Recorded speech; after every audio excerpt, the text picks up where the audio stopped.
Hello, and welcome back to Heaven Official's Blessing.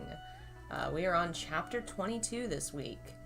We'll give it a few minutes, give a little recap of what's been going on, and we'll get started reading.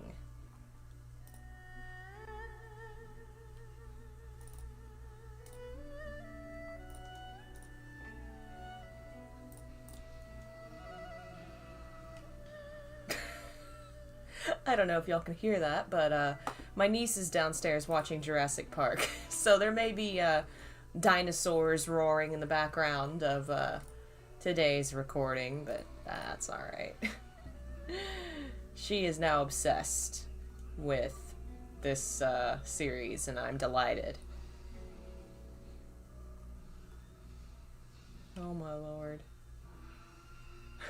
Let me know if y'all can actually hear that. Let me know, and I can see if they'll turn it down. Hey, Love Soul, Jessica, Katsuki, welcome.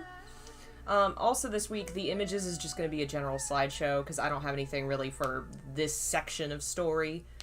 So it'll just be pretty pictures from the manhwa, which I think recently just updated with another chapter. But we're a couple chapters ahead of it, unfortunately. That'd be cool if I could put all the imagery from the manga with what we're reading, but oh well. So last time, we were with our intrepid heroes, traversing through the desert. We have our main hero, Xie Lian, who is the god of bad luck. We have Hua Cheng, or San Long, actually, is what he's being called, but everybody knows he's probably secretly the Ghost King, Hua Cheng. And then we have the two demigods that are basically Xie Lian's assistants, who don't really trust San Lang. They don't like him. That's the guy in red. Xie Lian is the guy in white. They are the love interests of the book. And they are traveling through the desert because there are these rumors that people keep disappearing in the desert, bad things keep happening. And lo and behold, they go to the desert and bad things happen. They are attacked by scorpion snakes, who bite Xie Lian, and I think that's right where we stopped last time, was Xie Lian reached out and protected Hua Cheng, or San Lang, I keep calling him by the other name, protected him from getting bit, and he was bit instead, and that's right where we stopped. And yes, I watched the reveal today for SMT. I was so excited about that, and so surprised, to be honest, because the rest of the reveals in that were just kind of trash. But anyway, we're going to continue with, this, chapter 22. I don't know if we'll read as many chapters as normal today, because I have a lot going on. I have family in town, quite busy, but we're gonna at least read, I would say, 2 chapters. Yeah, he's not technically, like, he didn't start out as the god of bad luck, but his life kept going badly, and so people started calling him the god of bad luck, and that's kind of the whole plot of the story anyway. Hello, Phil. Welcome. Hello, folks. We'll go ahead and get started with Chapter 22, 1,000 Miles in a Step, Lost Within a Sandstorm. The Scorpion Tail. However, right after he was stung, Xie Lian had also grabbed onto the tail. In fact, he'd securely caught hold of the whole scorpion-tailed snake in its entirety. Following that, Xie Lian tightened his grip until the snake completely fainted. Despite having been stung, his expression didn't change in the slightest. He only tossed the unconscious snake to the ground and said, "Everyone should continue to be careful. There may be more snakes nearby." Xie Lian hadn't finished speaking when he felt something tighten around his wrist. When he lifted his head to take a look, he found it was San Lang who had grabbed hold of him. Slightly startled, Xie Lian asked, "San Lang?" The reason why he had asked was because the expression currently present on the young man's face wasn't quite right. It was difficult to use words to describe it, but it basically made others tremble with fear. San Lang stared intently at the minuscule wound on Xie Lian's hand. The wound had originally been approximately the size of a pinprick. However, the poison had spread fast, and the back of his hand had swollen into a massive purplish-red lump. The small pin-sized wound had been stretched until it resembled a cut from a knife. San Lang remained composed. Completely silent, he grabbed Roy and used it to tie a tight knot around Xie Lian's wrist, which stopped the poisoned blood from spreading further. Although Ruoy liked to act like a spoiled and pampered child around Xie Lian and wasn't always well behaved, it was incredibly docile in San Long's hands, to the point it seemed as though dead. Ever since the two of them had become acquainted, Xie Lian had never seen this expression on him before. Just as he was about to speak, San Long pulled out the dagger hanging at the waist of one of the merchants. Having seen this, Nan Fang instantly understood what he was about to do and called forth a palm flame upon his right hand. San Long didn't even look in his direction. Instead, he merely placed the tip of the knife into the fire. After sterilizing it, he turned around his head before he gently yet swiftly sliced a crossed mark onto the wound located on the back of Xie Lian's hand. San Long was about to stoop down when Xie Lian quickly said, There's no need. The scorpion-tailed snake's poison is too toxic, so it's useless even if you sucked it out. You should be more concerned about getting yourself poisoned. However, the young man didn't allow him to explain. He just held his hand tight before pressing his lips to it.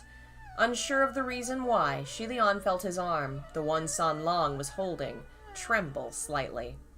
On the other side, Fu Yao said, How can you even get stung like this? Your luck is truly something else. He may not have been bitten at all, so why would you go grab it? You're simply causing us more trouble. These words were the truth. In fact, now that Xie Lian recalled San Long's carefree attitude as he tried to tie the snake into a knot, even he felt San Long wouldn't have been bitten. And perhaps even if he had been bitten, San Long might not have minded at all. However, it was better safe than sorry. If the young man truly hadn't noticed the snake and was bitten, wouldn't it be useless to regret it then? He waved his other hand and said, In any case, it doesn't hurt and it wouldn't kill me. Don't mind it. Fu Yao asked, It really doesn't hurt? Xie Lian honestly replied, Yes, I don't feel it anymore. This much was true. Xie Lian, being himself, was extremely unlucky. When he traversed through mountains, 8 out of 10 times he would step on poisonous snakes, startle poisonous bugs, and so on. He's already been bitten by an assortment of poisonous creatures 1,000 times over, but his tenacity made it so he just wouldn't die. At most, he'd get a fever for 3 days and nights, and upon waking up would be completely fine.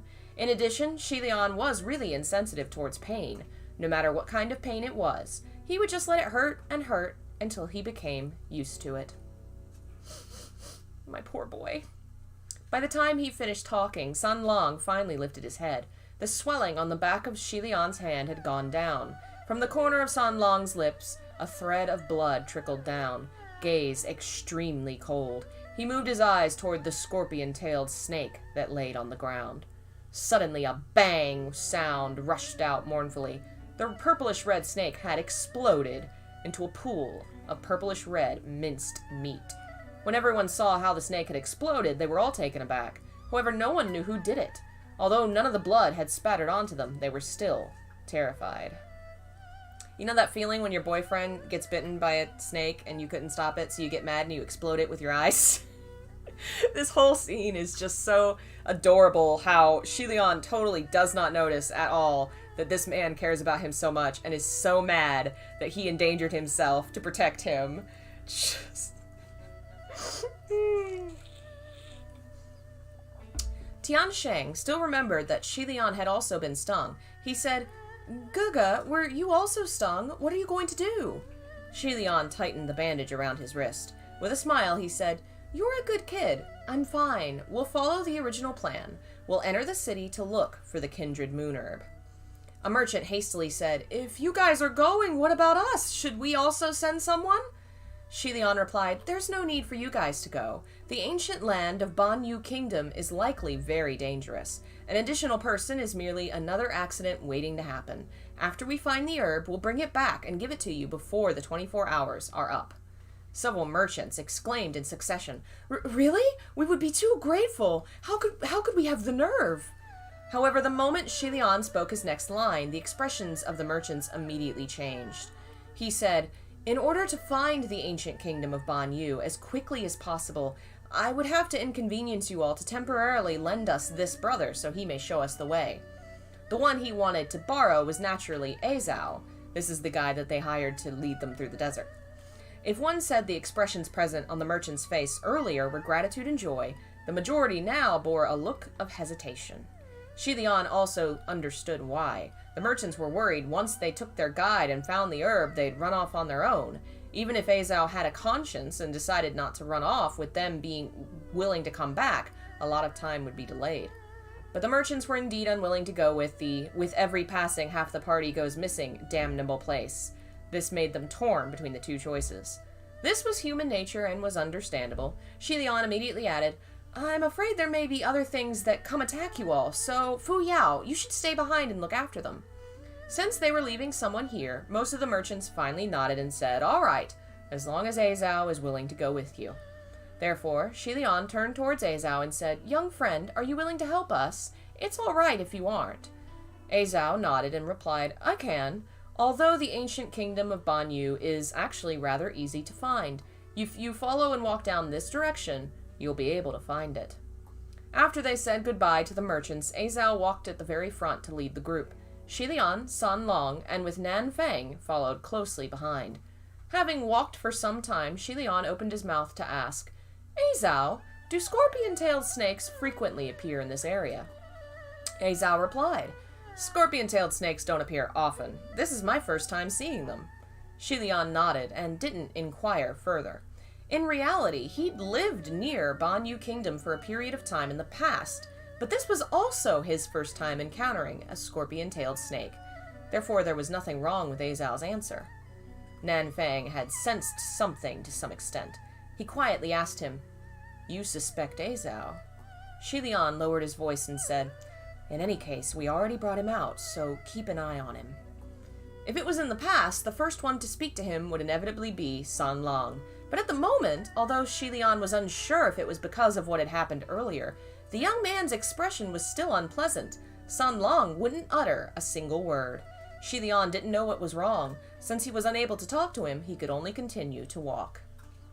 Poor boy's mad his boyfriend got hurt on his watch. The four of them walked in the vast desert for slightly less than an hour. The storm had long gone, so without any wind or sand blocking their path, their traveling speed became awfully quick. Gradually, they were able to make out a few hardy weeds that grew within the cracks in between the sand and the rocks. It was until the sun had almost set when Xie Lian finally saw the ancient city emerging from the horizon. The ancient city was difficult to spot because it was khaki in color, which blended in with the vast yellow sand that surrounded it. Now just imagine giant towers made out of khaki pants. That's what I thought when it described it as khaki. The city wall had crumbled, and there were a few sections that were buried amidst the yellow sand. It was only after they had walked closer did they discover the city wall was extremely tall. In fact, the tallest parts were more than 30 or so meters high, so it wasn't difficult to imagine the wall in its former grandeur. After they entered the city gates, the four of them had officially entered the land of the ancient Banyu Kingdom. Like always, the main street past the gate was wide and empty. Both sides of the street were filled with broken walls, dilapidated houses, and worn-out rocks and wood. Perhaps repeatedly warning others had already become a habit, because Azao said, "Everyone, be careful, don't wander." However, the other three naturally didn't need him to remind them. Probably due to the immense contrast between the ancient city of Banyu Kingdom and the one he'd imagined, Nan Feng asked in disbelief, "This is Banyu Kingdom? How could it be so small? It can't even be compared to a city." Xie Lian replied, "As a small desert kingdom, the bigger the oasis, the larger the kingdom. During its flourishing period, Banyu Kingdom consisted only of around 10,000 people. It truly is this big. It had been alright when there were a lot of people around and was pretty lively." Nan Feng examined the area and said, "Defeating this kingdom was probably a matter that only took a couple days." Xie Lian shook his head. "That's hard to say. Nan Feng, don't underestimate the people of Banyu. Although their population had been around 10,000, there were always at least 4,000 in the army year-round. There were more men than women. Apart from the old and the sick and not counting the farmers, practically all the remaining men joined the army. In addition, the Banyu soldiers were all at least 9 feet tall. Their personalities were brave, fierce, and aggressive. While holding a wolf-toothed club, they still dared to charge forward, even with a sword struck in their chest. The soldiers of Banyu were extremely difficult to fight against." Azao appeared slightly surprised. He glanced at Xie Lian and said, This young lord seems to know quite a lot. Xie Lian kept smiling. Just when he was about to casually spew some nonsense, Nanfang spoke again. What is that wall? What he was referring to was an enormous yellow dirt building in the distance. It didn't quite seem right to depict it as a building, because strictly speaking, it could only be described as 4 giant earthen walls encircling something. There was no door and no roof, just 4 walls, each taller than 30 meters high. Stuck on top of the wall was a pole with something attached, so battered that it wasn't clear if it was a flag or something else that fluttered in the wind. For an unknown reason, the sight sent chills into one's heart. Xie Lian turned around, took one glance, and said, "That is the Sinner's Pit." Just the name... Oh, why does it keep... There it goes. Just the name made it obvious this wasn't going to be anything good. Nanfang frowned. Sinner's Pit. After muttering to himself for a moment, Xie Lian replied, "You can think of it as a prison, a place specifically for imprisoning criminals." Nanfang said, "It doesn't even have a door. How are they imprisoned? Don't tell me they just toss them down from the top?" Xie Lian had been considering whether or not to reply, when San Long suddenly said, "They're thrown in. In addition, what's waiting for them at the bottom are poisonous snakes and scorpions, as well as starving beasts." Xie Lian felt himself relax when he finally heard San Long speak. He glanced at him, but San Long's gaze only met his for a moment before the boy quickly averted his eyes. Nanfang cursed. "How the hell is this a prison? This is practically torture. It's too cruel. If the Banyu people aren't sick in the head, they must be savages." Hello, Cygnus, Jeff, Mel. Thank you all for joining us. You've arrived in time to see San Long having a pity party because his boyfriend got hurt defending him, and Xie Lian doesn't understand why his boyfriend is upset. Xie Lian massaged the space between his eyebrows. Not entirely. Some of the Banyu people had been quite cute. That's such a weird phrase. Were they all savages? No, some were cute. At this moment, Xie Lian suddenly stopped speaking. While his eyebrows furrowed, he said, "Wait." The other 3 stopped walking. Xie Lian raised a hand and pointed. "Do you all see the pole at the top of the pit? Is that a person hanging from it?" The sun had set and the night had fallen. Since they were also very far away from it, it was difficult to tell what exactly was hanging from the pole.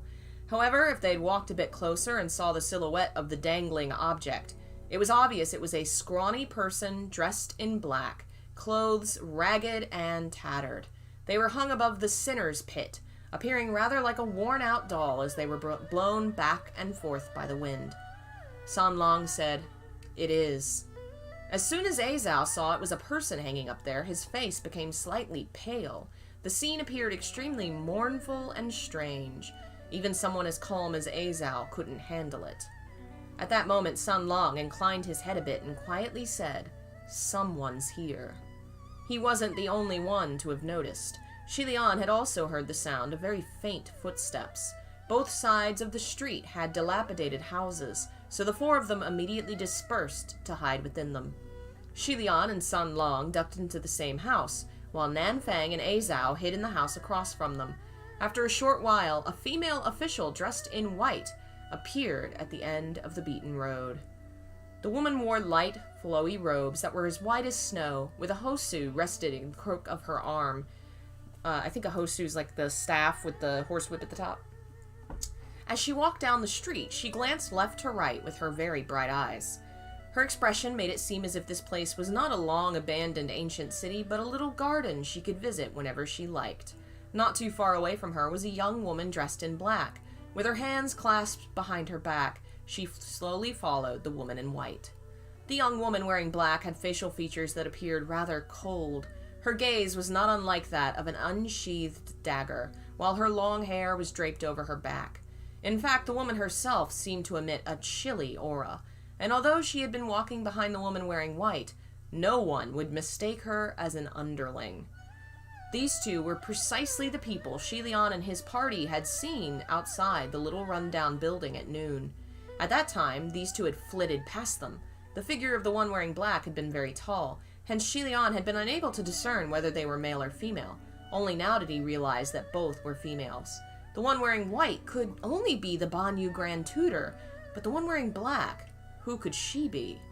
The Banyu Grand Tutor swayed the Hosu about in a leisurely manner. Where did those people run off to now? As soon as our attention slipped, they vanished. Do I really have to drag them out one by one to kill them? As Xie Lian thought to himself, sure enough, as soon as they entered the city, someone immediately began watching them.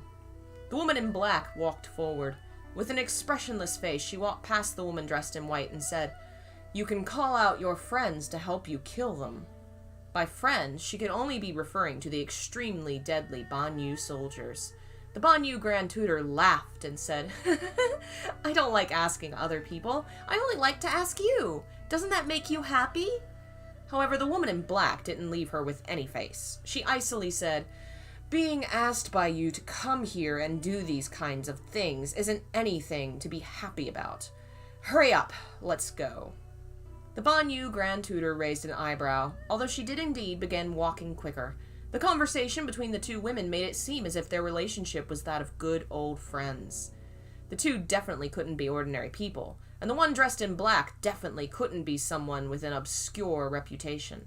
As someone who was familiar with the Banyu Grand Tutor, who could they be? A mysterious person from the same sect? Or had there been a queen regent or a female general in Banyu Kingdom? While he rapidly analyzed this, Xie Lian also held his breath. He definitely didn't want to be discovered right now. At present, it seemed that the Banyu Grand Tutor's temper was very unpredictable. Yeah, these two characters are pretty great, aren't they, Mel? We're going to see a lot more of them. What if she saw them and in a moment of excitement called forth a horde of the legendary Banyu soldiers who were rumored to be 9 feet tall and wielded wolf-toothed clubs? If that happened, they would have to fight for quite a while, and with a 24-hour deadline, losing even 2 hours meant an increase to the danger.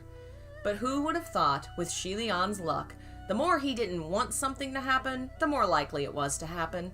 As the woman in black walked past the front of their house, she suddenly halted. Her perceptive gaze swept towards them.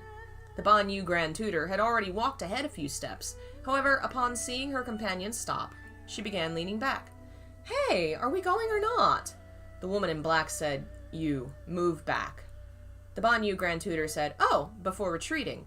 The woman in black had been just about to raise her hand when suddenly an explosive noise erupted from across the street. On the other side, the house Nanfang and Azao had been hiding in suddenly collapsed. As the house caved in, the buildings beside it followed. In a split second, sand and dust billowed onto the street. A black shadow suddenly leapt out of the sand and expelled a stream of powerful flames towards the Banyu Grand Tutor.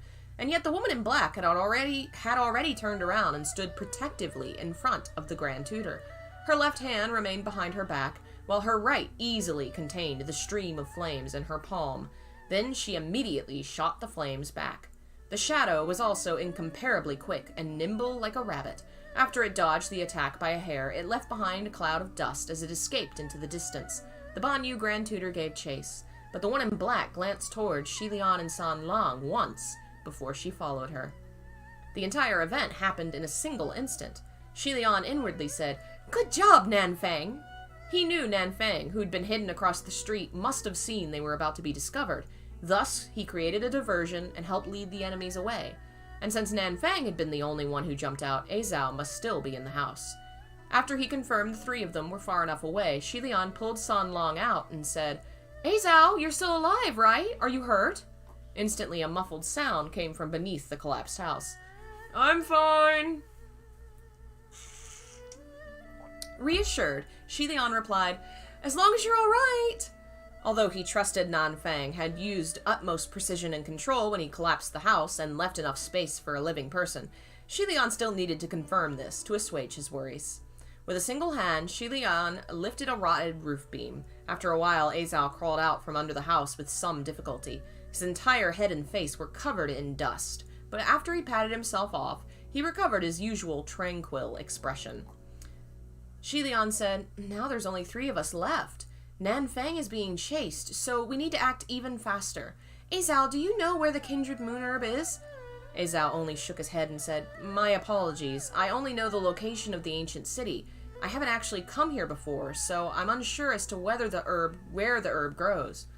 To the side, San Lang said, "It is said that the kindred moon herb likes shade. It's a small plant with incredibly delicate roots, yet its leaves are comparatively large. Its shape is similar to a pointy peach. You might as well look for it around a tall building." Xie Lian thought it over. A tall building? On the topic of tall buildings, within a kingdom, what kind of building could be larger and more magnificent than the imperial palace? In addition, the legend said that after the banquet, the queen had plucked a leaf from the herb. This could also serve as evidence that the herb indeed grew within the palace. The three surveyed the area. Sure enough, at the center of the city, they saw a palace built from stone, dirt, and wood. From afar, the palace looked quite intimidating. However, up close, the decline of the building was only slightly better than the houses on the streets. After passing through the main gates of the palace, there was a large garden. Perhaps it hadn't been a garden, but a plaza or something similar in the past. But now, after years of neglect, only a patch of land remained, one filled with all sorts of greenery. That was right. What they were currently stepping on was not sand, but mud, the last vestiges of the oasis. In fact, the kindred moon herb was probably hiding amongst the rich vegetation. Xie Lian said, "Let's be efficient. We only have 24 hours. However, you must be very careful of the scorpion-tailed snakes." Azao agreed, while San Lang gave his consent with a hum. Thus the three of them lowered their heads to search. However, Xie Lian suddenly recalled the Banyu Grand Tutor could control the snakes. Therefore, after traipsing onto her home territory, the snakes should have made more appearances. Yet after they entered the Banyu Kingdom, they hadn't seen another scorpion-tailed snake. He straightened his back and was about to speak. However, at this moment, his hand suddenly touched something cylindrical. Xie Lian bowed his head to take a look. It was a human leg. Hello? Who is it? No, I think we're alright. Okay, bye. That's my sister-in-law. Alright, that was chapter 22. So now we're on to chapter 23, which I love this portion. This is another great example of how good this author is at writing horrifying things. I would love to see her write a purely horror novel, more than, not just the fantasy magic that she does, because she weaves it in here so well, and this is fantastic. Mel said, San Lang, our favorite encyclopedia of the world, and Jessica goes, if only encyclopedias looked that hot, right? Xie Lian withdrew his hand, momentarily speechless. He discovered that every time he saw or bumped into something in the dark, more often than not, he would be the one who completely didn't react to the frightening scene, while the other party would have started screaming. However, wasn't he the one who ought to be the most afraid? The shrubs and grass in the garden had grown to be very tall and dense. Just now, there had been someone who was stealthily hiding among the plants, before Xie Lian ended up touching their calf.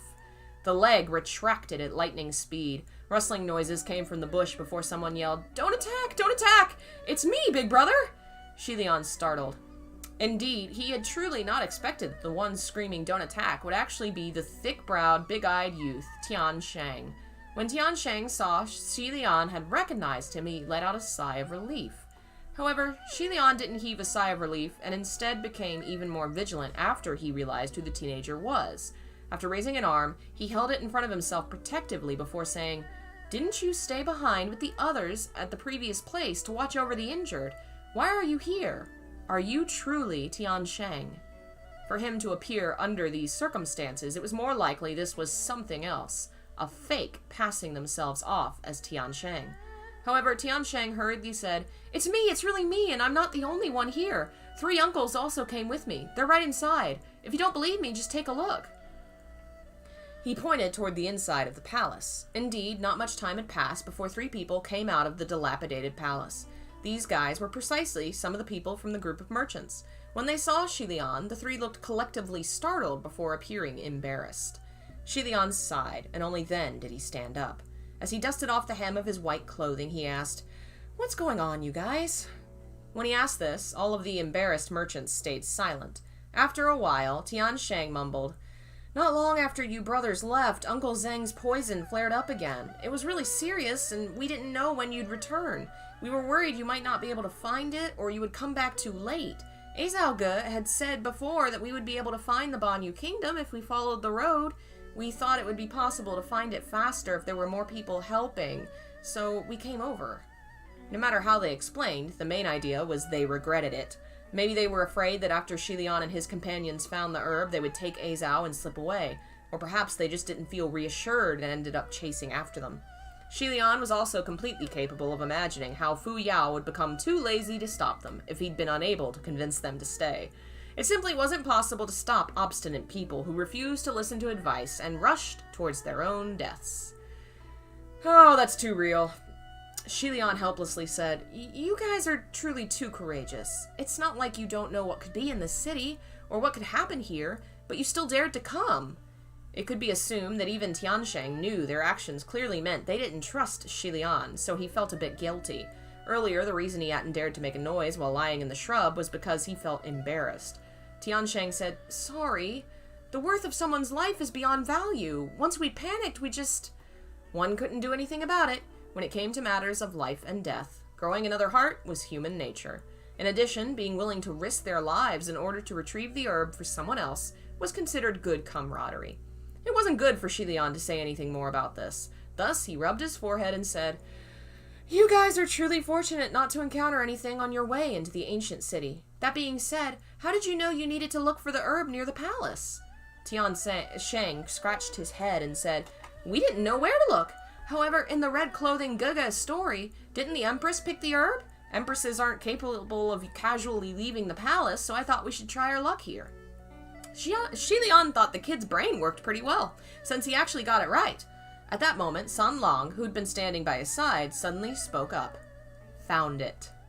When Xie Lian turned around to look, San Long raised his hand. What he held in his hand was a bluish-green leaf that still had some roots attached to its bottom. The leaf were only about the size of an infant's palm, and the roots were incredibly slender. It was shaped like a peach, and the end of the leaf was pointed. There was simply no need to ask Azao for confirmation. Xie Lian intuitively thought that it had to be the kindred moon herb from the legends. But before Xie Lian managed to speak, San Long had already seized his injured hand. When it had been stung, the hand had swelled to the point of scaring people. After San Long helped him suck out the poison, although the poison hadn't been neutralized, the swelling was reduced by a lot. At this moment, San Long supported Xie Lian's wounded hand with one hand and held the kindred moon herb with the other. He closed his 5 fingers around the herb.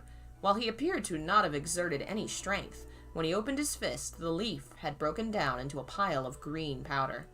San Long took the pile of green powder and spread it thinly onto the back of Xie Lian's hand. Immediately, a gentle and slightly cool feeling slowly expanded from the site of the wound. Xie Lian said, "San Long, many thanks."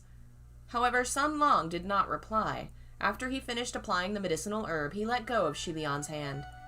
Xie Lian felt as if there was something strange about the mood between the two of them, but he didn't know how to ask about it. No matter how Xie Lian tried phrasing his words, they never seemed suitable. However, the other people could not sense the mood. Tiansheng eagerly said, "Big brother, do you feel better? Does the herbal medicine work?" Xie Lian snapped out of his daze and said, "I feel a lot better, so this ought to be the correct plant." When they heard his words, all the merchants became very excited. They all said, "Hurry, let's keep looking!" Before long, Azao also raised his hand while holding a bunch of green leaves. He said, "I found it!" The kindred moon herb leaves he was holding were much bigger compared to the small and pitiful leaf San Long had found. When the merchants took a look and saw the shape and characteristics were all correct, they rushed over. One after another, they exclaimed in pleasant surprise, "There's a large patch of kindred moon herbs here. There's so much! Quick, pick some extra. If we pick a lot, can we sell them after we return?" As the merchants busied themselves with picking the herbs, Xie Lian turned around and took a look at the back of his own hand. Despite having nothing to say, he forcibly found a topic and asked San Long, "The field they found, weren't you looking there before? Did you not discover it at the time?" After he spoke, even Xie Lian himself felt the question was pointless. However, San Long shook his head and said, "You shouldn't use the herbs from there."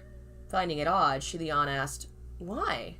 Who would have thought that before San Long managed to answer, they would suddenly hear a miserable shriek. "Go away!" Everyone was stunned. Actions pausing, they asked one after the other, "Who's screaming? It wasn't me! It wasn't me either." Once again, they heard the voice mournfully say, "Go away! You're stepping on me!" This time, everyone finally noticed. The voice was coming from underneath their feet. In the span of a split second, the people gathered at the patch of kindred moon herbs all scattered. Xie Lian had already long become used to taking the lead at times like this. When other people retreated, he would advance forward. Thus, he walked over to where the scream had originated from. After reaching out with one hand, he slowly pushed aside the dense branches of the shrubs. The moment he pushed aside those branches, everyone's breathing all ceased. What had been buried under the bushes and within the mud was shockingly a man's face. There was a living person buried in the patch of soil here, buried to the point that the only thing left outside was his face. The scene truly looked incomparably strange. Immediately, the few merchants had been scared to the point they began huddling together and screaming. Once again, Xie Lian began comforting them in an extremely skilled manner. "Don't panic. Everyone calm down. It's only a face, nothing alarming. After all, doesn't everyone have a face?" That face chuckled. "Did I scare you guys? I frequently scare myself." Xie Lian half squatted down before he carefully scrutinized the face buried in the mud. This was a man's face. When he wasn't smiling, it appeared very flat, and when he did smile, there were many wrinkles. One couldn't tell whether he was old or young, and one couldn't say whether he was ugly or beautiful. Xie Lian stared at the face for quite a while, but he still couldn't make out who the face was. Without a better option, he had no choice but to directly ask, "Who are you?" The face buried in the mud questioned back, "Who are you guys?" Xie Lian said, "A caravan just passing by." The face buried in the mud sighed before saying, "A caravan passing by. Once I was also from a caravan just passing by, although that's a matter from 50 or 60 years ago." After he said this, the entire affair seemed even more abnormal. This person had been buried in the lands of an abandoned ancient city for 50 or 60 years.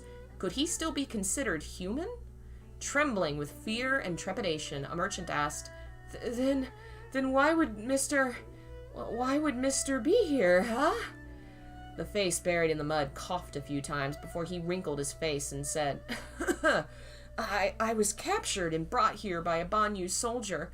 I wasn't careful and accidentally entered the city and got captured. They ended up burying me here so I would become fertilizer for these kindred moon herbs. It turned out the herbs had been grown using living people as fertilizer. No wonder they looked so plump and healthy. Some merchants immediately threw away the herbs they'd been holding. They felt holding those herbs was the same as touching corpses. Even Xie Lian couldn't help but lower his head to look at the back of his wounded hand. However, San Long said there were no problems with that herb.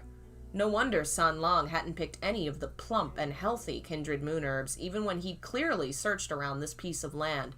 Xie Lian was afraid San Long had seen the face buried in the mud and had guessed these herbs were all raised with this kind of fertilizer. Thus, San Long had completely ignored these things and turned around and left. Following that, he'd helped Xie Lian apply the medicine, only after he'd found a clean herb that had grown up normally in a remote corner. Xie Lian said, "San Long is so considerate. I truly thank you." San Long shook his head. He still appeared calm and collected. Ever since Xie Lian had been poisoned by the scorpion-tailed snake before they entered the city, San Long's attitude had continued to be like this. When the two of them had been together before, San Long had always been calling him Gege. However, now he never called him that.